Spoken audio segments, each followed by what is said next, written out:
Hello all of you. आज मैं जिस टॉपिक के बारे में बात करने जा रहा हूँ आपने टाइटल्स में देख लिया होगा। आज की टॉपिक है रशिया यूक्रेन वार।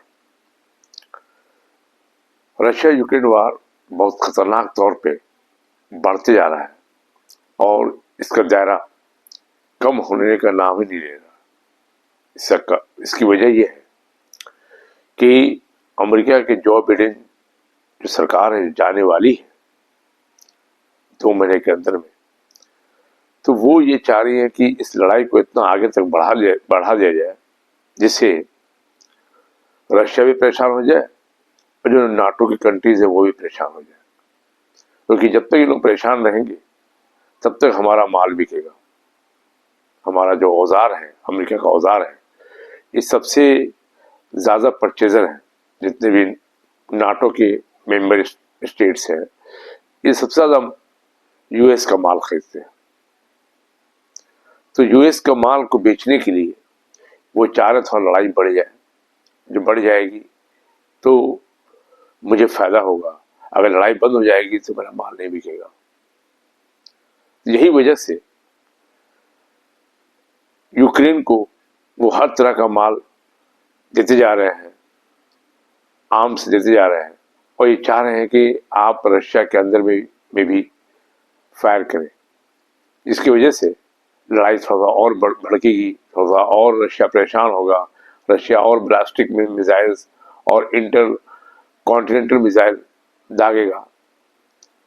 तो ये जो पॉलिसी है, ये पॉलिसी देखने को यही मिल रहा है कि वो चाह रहे हैं कि लड़ाई और आगे बढ़े।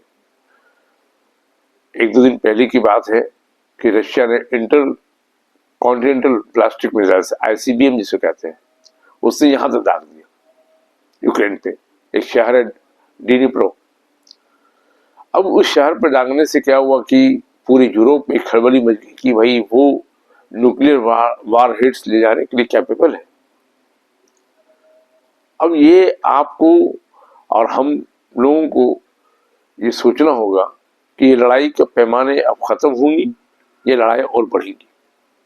मुझे उम्मीद है लड़ाई जल्द से जल्द खत्म हो जाएगी। वजह यह है डोनाल्ड ट्रंप जो सत्ता में आए हैं यूएस में, उनका ये पहला काम है। उन्होंने कहा था कि मैं रशिया यूक्रेन की लड़ाई को खत्म कर दूंगा।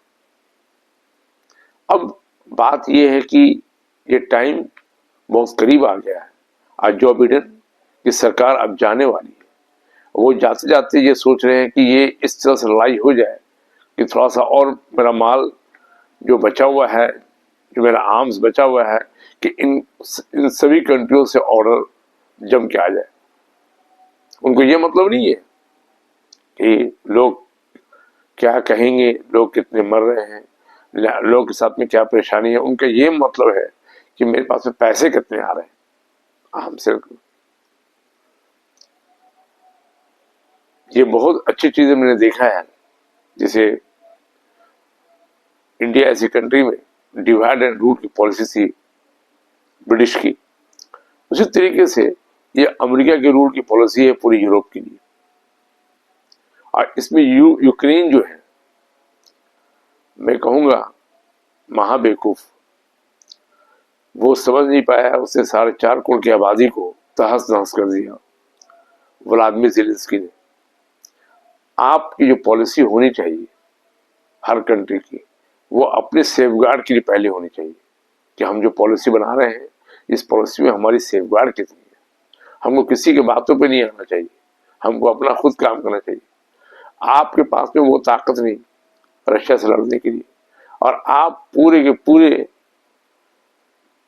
यूरोपियन यूनियन पे और अमेरिका पे आप निर्भर हैं कि वो सामान देगा तो मैं आगे लड़ाई करूंगा। ये कौन सी लड़ाई है? लड़ाई जब भी होती है इंसान के अपने बलबूते पे होनी चाहिए, अपनी हिम्मत से होनी चाहिए, अपनी ताकत से होनी चाहिए।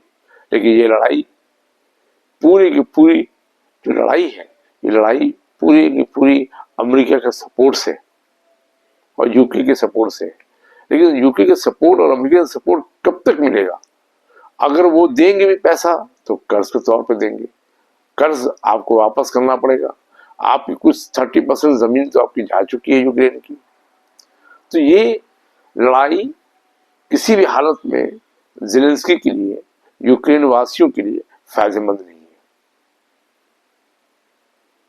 ये जरा से फायदेमंद नहीं है। सिर्फ लड़ाई, एक समझ लीजिए वो छुरी पे कद्दू रखा हुआ है और कद्दू पे छुरी रखा हुआ है, वो कद्दू ही कटेगा, वो कद्दू ही कट रहा है। तो बात यही है कि इस लड़ाई से मुझे उम्मीद है कि कुछ एक दो महीने में कुछ हल निकलेगा।